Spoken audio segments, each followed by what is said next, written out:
Novo lockdown em São Paulo. Seria um absurdo e isso também, a grande responsabilidade também é de boa parte, se não a maioria da imprensa brasileira. Sim. Com as suas manchetes olímpicas. Você abre os jornais e você encontra, Brasil já conta com não sei quantos mortos. Não é verdade, Silvia. A gente tem um Brasil governo federal que ignorou a pandemia, que não fez absolutamente. Mas não é, Amanda, sabe o que aconteceu?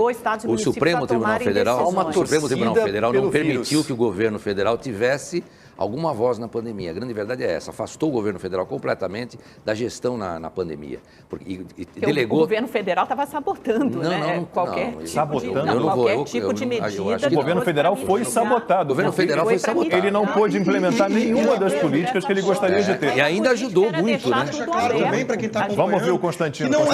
Nenhum embasamento científico para esses lockdowns. Olha o caso da Argentina do lado, um dos piores resultados de óbito por habitante e fez o mais rigoroso e longevo lockdown do mundo.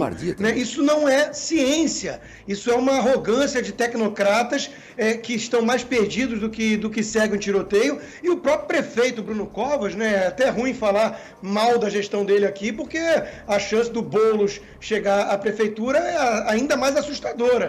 Mas, veja, ele fez aquela decisão, tomou aquela decisão de proibir os transportes particulares e inundou o metrô de São Paulo com pessoas. Quer dizer, é tudo anticientífico, arrogância, autoritarismo em nome da ciência. Isso não dá mais, a população não aguenta mais isso. Não tem a menor condição, Olha, se você comparar hoje as curvas, tem até uma matéria mostrando isso com base em dados do Imperial College, se você começar a comparar as curvas da Europa e nos Estados Unidos. Os Estados Unidos que não têm tomado nenhuma medida mais restritiva de circulação e a curva de mortes e casos continua aumentando exponencialmente. E na Europa a gente também vê esse aumento de curvas e agora, depois dessas medidas de restrição, começa a baixar ligeiramente. O Macron até falou em abrir no Natal novamente. Amanda, em primeiro lugar, os Estados Unidos está com vários estados com medidas muito restritivas. São os estados democratas e que tiveram os piores resultados.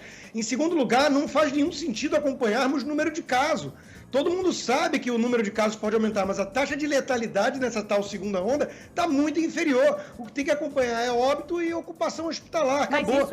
Mas essas são as mortes, Constantino. As mortes realmente, no começo, elas estavam num patamar muito inferior, mas elas vêm crescendo. É porque a pessoa fica muito tempo internada. Então, primeiro você vê um aumento rápido dos casos e, sei lá, 1 mês depois, 2 meses depois, esse número de mortes começa a aumentar. Lógico que é menor que a primeira onda. Baixa, a taxa de letalidade é baixa. Você tem razão, não é baixa. É baixa, é de uma gripe sazonal.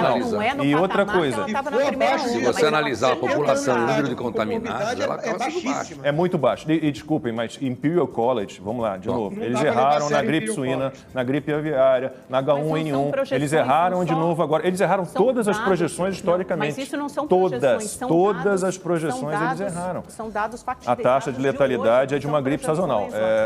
Não dá para abrir, não dá para ter lockdown, não dá para abrir. Aí o que aconteceu, a pandemia foi utilizada como... A pandemia foi utilizada como uma forma ideológica, uma forma para derrubar o governo central, de controle da população. A Constituição foi rasgada. Aqui o que houve foi muito grave, foi uma situação muito grave. Esse país passou por tremeu aqui, as bases democráticas tremeram porque nós não tivemos garantia nenhuma. Gente arrastada, do nada, porta de loja soldada. Nós tivemos garantia do STF e do Congresso também, foi votado. Mas o STF tirou das mãos do presidente a gestão da pandemia. Ele jogou tudo nos estados. Se o presidente tivesse vencido essa briga, teríamos o isolamento vertical, grupos de risco, doenças pré-existentes. Teríamos o isolamento vertical com as garantias. Tratamento precoce. Constantino.